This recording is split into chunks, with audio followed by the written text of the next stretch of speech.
Hi, hello, welcome to Spell Day. We're covering a spell every single day of the year from the 5e PHB plus 3. Those plus 3 spells are homebrew spells. We're at +1 at the moment. You can get back a playlist to find it. Today's spell is Mage Armor. What are you gonna do, kill me? Kill him.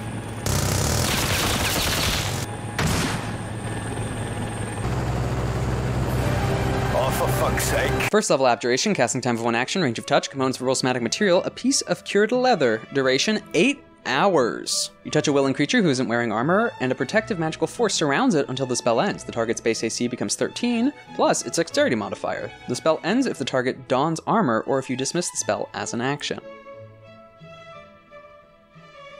Interesting.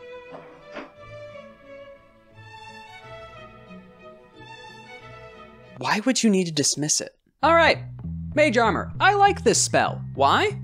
Well, it's for a similar reason to Bag of Holding and other things, but we have that purpose. So, one of the big things about a Bag of Holding. Why am I bringing that up in specific in relation to Mage Armor? Well, it doesn't store things, but it does protect aesthetic. Because as an adventurer, you're going to be carrying around a lot of stuff, depending on how you're playing. And stuff that realistically would have backpacks, satchels, ropes, twines, the amount of stuff that your tent and campsite takes up on your back or mount is already a lot. A Bag of Holding squishes all that down into one satchel so it doesn't have to actually be on your person. Now, if aesthetic's not a big thing for you, that's fine. But Mage Armor also preserves that, because you don't have to be wearing armor. This allows for, This allows for the spellcaster that's just in robes, or someone just in regular clothing, to then have this cast on them. I'm looking at you, warlocks and cultists, that can have their cloak-like garb, or just running around in sashes, or bits of occultic script covering their body.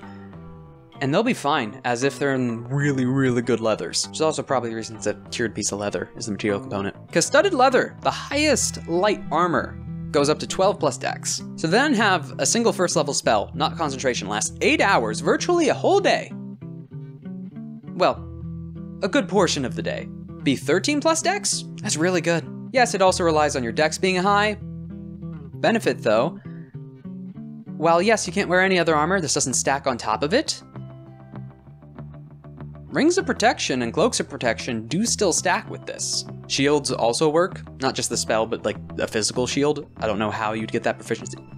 But if you can, a handheld shield does still work with Mage Armor. So that's the actual AC part of it, and isn't bad. It's touch, so you can give this to other creatures, which is an interesting trait because I didn't know you could dismiss it as an action, which comes up for 2 reasons. One, you could place this on another creature and then say, oh, I'll protect you, don't worry, here's this magical barrier of force around you. And then at the last moment, when they're walking into the cave or dungeon, 1 action, spell's gone. That commoner you just sent into the cave with Mage Armor now has no Mage Armor. You sick bat. 2, if it's visible. So the example I gave up earlier on the preservation of aesthetics and such was because the way I had classically ruled it or thought of Mage Armor was an invisible form of protection around you. But reading back through it, it just says a protective magical force surrounds you. This is just like the inflict wound scenario. It's so vague, you can flavor it however you want. You could have it, that invisible barrier around you that just happens to protect you, or your clothes are given this high-end resilience. Or you could have it as glowing armor. It could be just like ethereal glowing armor around you, or something bright and colorful. Going Super Saiyan? I don't know why that one came up, especially 8 hours. Bits of rocks animate from you and are surrounding you, or bits of tree bark and branches. You can flavor it however you want. It's just a magical barrier. It does say magical force, but force again is such a vague word. Like, yeah, the images of like the force spells, which is kind of just energy, but there's also bludgeoning things that do force on rare occasions. So I'd leave that up to you, or your table, or your DM, or if you're not feeling like adding an entire ruling just across the board, I'd say leave it up to the individual spellcaster. Wouldn't it be great to have the cultists have like demonic apparitions on them when they cast Mage Armor? Because like, oh, it shows signs of possession or the influence of their patron coming through. Or like an Archfey Warlock casting Mage Armor and all of a sudden, all their clothes are fine, pristine, have golden plating and filigree coming off of it. And even though it looks super fragile and artistic, it's blocking blows from greatswords. Or an Infernal Warlock or Eldritch, like a Great Old One, just has like tentacles and spools and bits of slime where blades seem to like pass through them. technically stopping it. Depending on what your GM allows and how creative you want to be with it, you can go all out, because it is just the vague stand-in for AC mechanics-wise for any kind of physical defense you want that's magic. It could be tree bark, it could be demonic possession, it could be turned into some kind of ethereal goo or fog. Run with it. In fact, I call out to all of you. Yeah, that's right. Down below in the comments, list out what your crazy variations of Mage Armor would be.